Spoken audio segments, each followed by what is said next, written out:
Welcome to RPG Maker News. I'm your host, Salik, and in today's news we have a character art of a female with triangle pupils by Gazago Focus, another female with a whip, another one with a dagger, and another one with a Japanese sword, all three by Yawahara.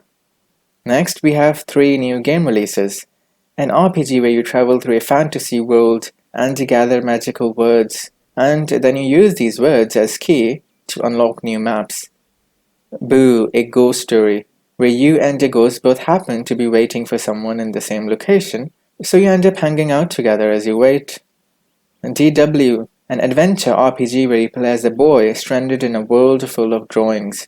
The game's graphics are a redrawn version of MV's RTP, and so the protagonist is a Harold lookalike. Future Electric RPG Collection, a new music pack by TK Projects and Dejika. An MV and MZ plugin that allows us to vibrate player's controller by Breaker Zero.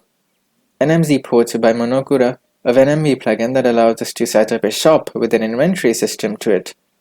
Next we have Tile Customizer, a tool that can generate isometric tiles by RGS Dev.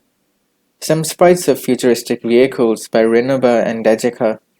New Tileset by Coco Reflections of a Griffin themed legendary palace.